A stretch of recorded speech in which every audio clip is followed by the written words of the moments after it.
AC series circuit টপিকের এটা 3 নম্বর class.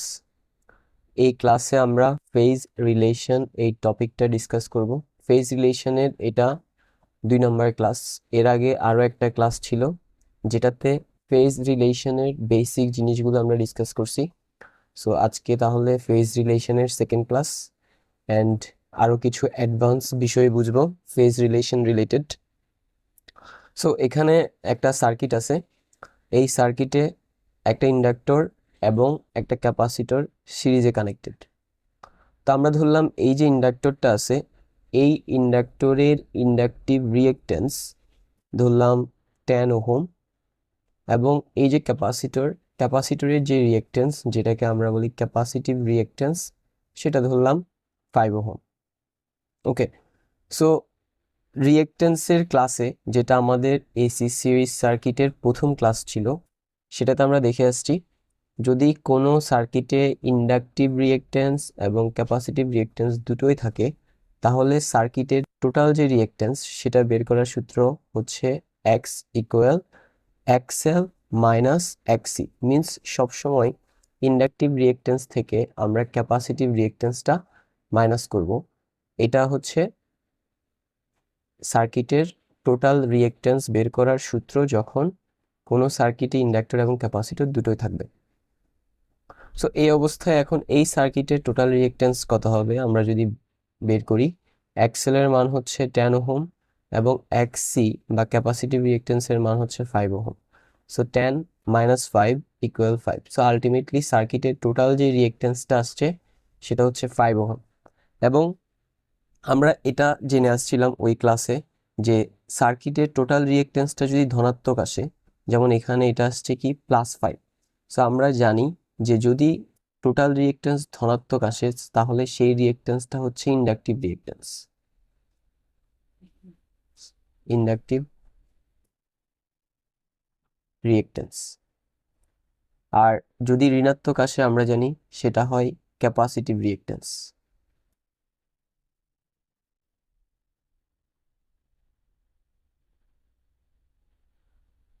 এই সার্কিটের টোটাল রিয়েক্টেন্স যেহেতু ধনাত্মক আসছে, তাহলে সার্কিটের টোটাল রিয়েক্টেন্সটা কেমন রিয়েক্টেন্স?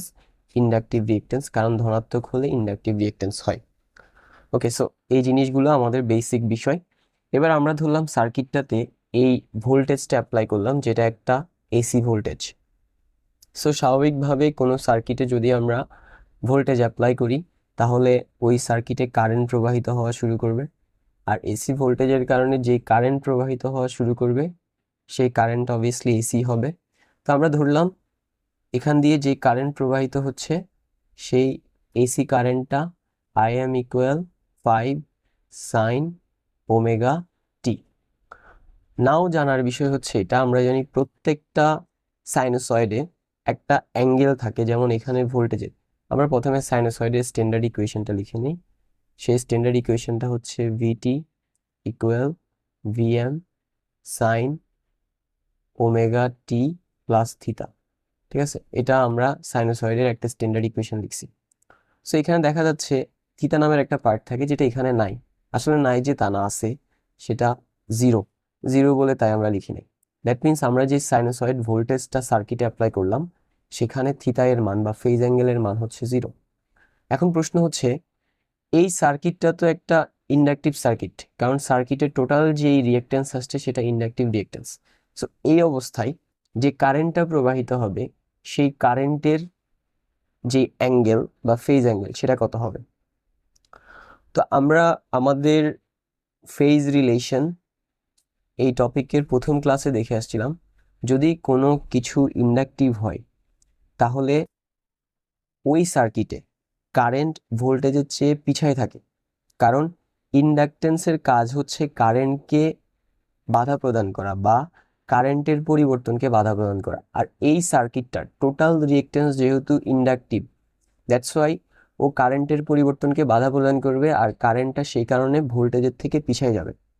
সো ভোল্টেজ থেকে পিছিয়ে গেলে ভোল্টেজের ফেজ অ্যাঙ্গেল তো জিরো, কারেন্টটা ভোল্টেজের থেকে পিছিয়ে গেলে কারেন্টের ফেজ অ্যাঙ্গেল কত হবে? সেটা হবে -90।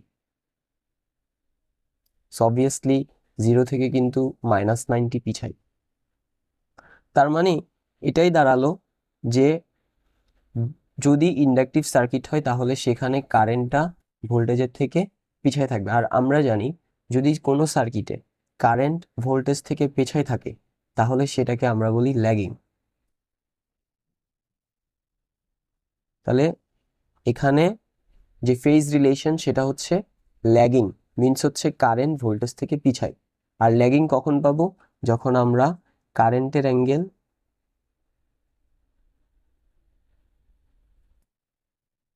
কম হবে কিসের অ্যাঙ্গেল থেকে? ভোল্টেজের অ্যাঙ্গেল থেকে।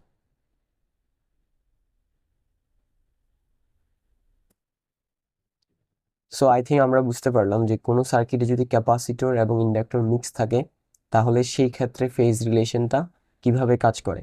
যদি সার্কিটের টোটাল রিয়েক্ট্যান্সটা ইন্ডাকটিভ আসে তাহলে ওখানে ফেজ রিলেশনটা হবে ল্যাগিং, দ্যাট মিনস কারেন্ট ভোল্টেজের থেকে পিছায় থাকবে।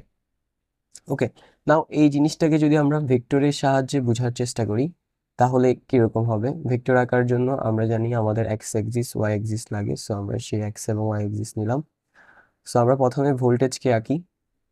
আমাদের যে ভোল্টেজ সেই ভোল্টেজের অ্যামপ্লিটিউড হচ্ছে 20 আর ফেজ অ্যাঙ্গেল হচ্ছে 0। সো যেহেতু ফেজ অ্যাঙ্গেল 0, দ্যাট মিনস আমরা রেফারেন্স এক্সিস যদি এটাকে ধরি, আমাদের ভোল্টেজটা এখানের ফেজ অ্যাঙ্গেল তো এখানের অ্যাঙ্গেল পরিমাণ 0 আর ভোল্টেজটা এই রেফারেন্স এক্সিসের উপরেই হবে। সো এটার অ্যামপ্লিটিউড হচ্ছে 20, অ্যামপ্লিটিউড 20 এবং ফেজ অ্যাঙ্গেল 0 অনুযায়ী এর ভেক্টর হবে এটা। আমরা জানি ভেক্টরে একটা অ্যারো চিহ্ন থাকে। সো এটা হচ্ছে ভোল্টেজের ভেক্টর। কারেন্টের ভেক্টর কি হবে? আমরা জানি রেফারেন্স অ্যাক্সিস থেকে এদিকে গেলে সেটা হয় মাইনাস থিটা, রেফারেন্স অ্যাক্সিস থেকে এদিকে গেলে সেটা হয় প্লাস থিটা। এবং আমাদের কারেন্টের যে অ্যাঙ্গেলটা সেটা হচ্ছে -90, দ্যাট মিনস ফেজ অ্যাঙ্গেলটা ঋণাত্মক। সো ঋণাত্মক যেহেতু 0 থেকে কোন দিকে যাব? এদিকে, means clockwise. So 90 degree clockwise আসলে আমাদের এখান থেকে 90 ডিগ্রি আসলে সেটা এই ঘরে পড়ে, ঠিক আছে, কারণ মাঝের এই যে অ্যাঙ্গেলটা এটা 90 ডিগ্রি। সো আমাদের কারেন্টের যেই ভেক্টরটা সেটা পড়বে এই ঘরে। আর ওইটার যে অ্যামপ্লিটিউড আমরা কত ধরছি?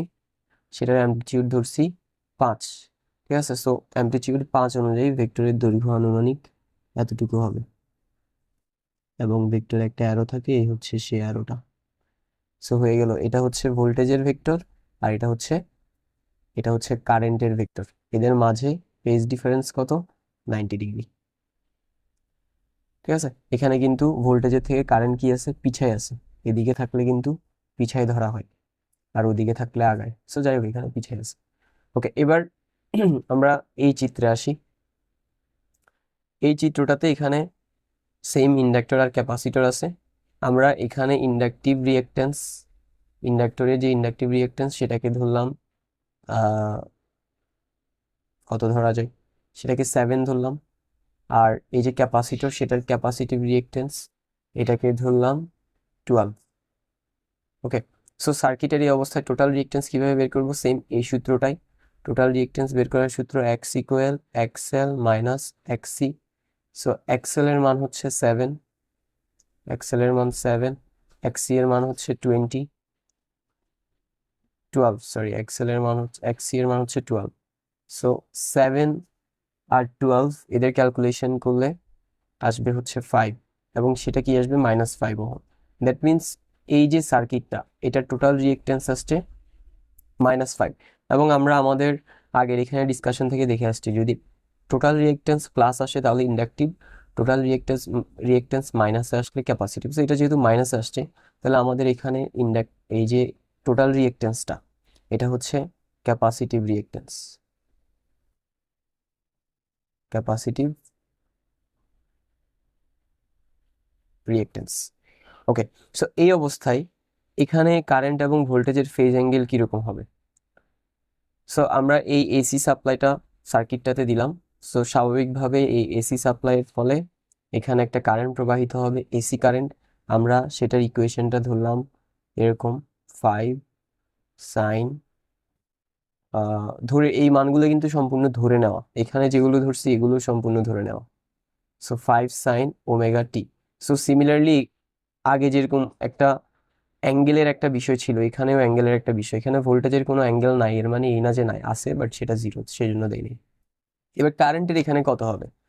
সো আমরা জানি যে এটা যেহেতু একটা ক্যাপাসিটিভ রিয়েক্টেন্সে কি হয়, ক্যাপাসিটিভ বা ক্যাপাসিটরের পার্টটা বেশি প্রাধান্য পায়। আর ক্যাপাসিটিভ রিয়েক্টেন্স যেটা করে ভোল্টেজকে বা ভোল্টেজের পরিবর্তনকে বাধা প্রদান করে। ক্যাপাসিটিভ রিয়েক্টেন্স ভোল্টেজকে বাধা প্রদান করে। তো ভোল্টেজকে বাধা প্রদান করলে ভোল্টেজ পিছায় যাবে, কারেন্ট আগায় থাকবে। এখন কারেন্টের অ্যাঙ্গেলটা কত দিলে আমি বুঝবো যে ভোল্টেজ পিছায় গেছে? সো একটা পিওর ক্যাপাসিটিভ সার্কিটে কারেন্ট 90 ডিগ্রি আগায় থাকে ভোল্টেজের থেকে, ঠিক আছে? সো এখানে আই থিঙ্ক আমরা বুঝতে পারছি কারেন্টের অ্যাঙ্গেল 90 ডিগ্রি আর ভোল্টেজের অ্যাঙ্গেল 0। এর মানে কিন্তু কারেন্ট আগায় আছে, ভোল্টেজ পিছায় আছে, ঠিক আছে? সো যদি কারেন্ট আগায় থাকে এবং ভোল্টেজ পিছায় থাকে, তাহলে ওখানে ফেজ রিলেশনটা কীরকম হয়? কারেন্ট আগায় থাকলে এবং ভোল্টেজ পিছায় থাকলে সেখানে ফেজ রিলেশনটা হয় লিডিং। তাহলে লিডিং ফেজ রিলেশন কখন পাবো? যখন কারেন্টের অ্যাঙ্গেল বেশি হবে ভোল্টেজের অ্যাঙ্গেলের চেয়ে,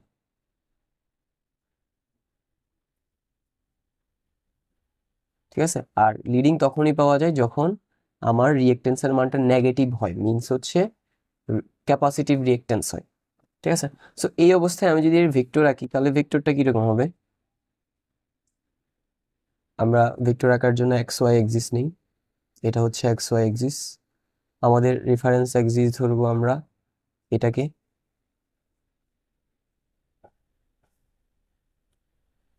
সো এটা হবে আমাদের রেফারেন্স এক্সিসের যে ফেজ অ্যাঙ্গেল সেটা ধরলাম 0। আমরা প্রথমে ভোল্টেজটা আঁকি। সো ভোল্টেজের অ্যাম্পলিটিউড 20 ধরছিলাম আমরা, আর অ্যাঙ্গেল হচ্ছে 0। সো অ্যাম্পলিটিউড 20, অ্যাঙ্গেল যেহেতু 0 যেহেতু অ্যাঙ্গেল, দ্যাট মিনস রেফারেন্স এক্সিসের উপরেই পড়বে। সো রেফারেন্স এক্সিসে অ্যাম্পলিটিউড 20 হিসেবে আমরা ধরলাম এটার ভেক্টর হচ্ছে এটা। ভেক্টরে একটা অ্যারো চিহ্ন থাকে। সো এটা ভোল্টেজের ভেক্টর। এবার কারেন্টের ভেক্টরে আসি। কারেন্টের অ্যাম্পলিটিউড আমরা ধরছিলাম 5, ফেজ অ্যাঙ্গেল আসে হিসাব করলে এটা 90। তো সেই হিসেবে এটার ভেক্টর কি হবে? যেহেতু এটার অ্যাম্পলিটিউড 5, আমরা এতটুকু ধরি ভেক্টরটার লেন্থ, ঠিক আছে? আর এটা যেহেতু আমরা জানি 0 থেকে অ্যান্টি ক্লকওয়াইজ গেলে প্লাস থিতা আর ক্লকওয়াইজ গেলে মাইনাস থিতা, আর আমাদের অ্যাঙ্গেল যেহেতু +90 ছিল, ঠিক আছে, সেই জন্য আমরা এই রেফারেন্স অ্যাক্সিস থেকে এদিকে দিছি ভেক্টরটা। কত ডিগ্রি ছিল? 90। মাঝের এই অ্যাঙ্গেলটা কিন্তু 90 ডিগ্রি। সো ভোল্টেজ থেকে রেফারেন্স অ্যাক্সিস থেকে 90 ডিগ্রি আসলে আমাদের কারেন্টের ভেক্টরটা এখানে পড়ে। সো এটা হলো তাহলে কারেন্টের ভেক্টর, আর এটা হচ্ছে ভোল্টেজের ভেক্টর। দুইজনের মাঝখানের যে ফেজ ডিফারেন্স সেটা হচ্ছে 90 ডিগ্রি। সো এখানে বুঝাই যাচ্ছে ভোল্টেজের থেকে কারেন্টটা আগায় আছে, কত ডিগ্রি আগায় আছে? 90 ডিগ্রি। এই জিনিসটাকে আমরা বলি লিডিং, ঠিক আছে? সো আই থিঙ্ক আমরা এই জিনিসটা বুঝতে পারছি। That's all for today.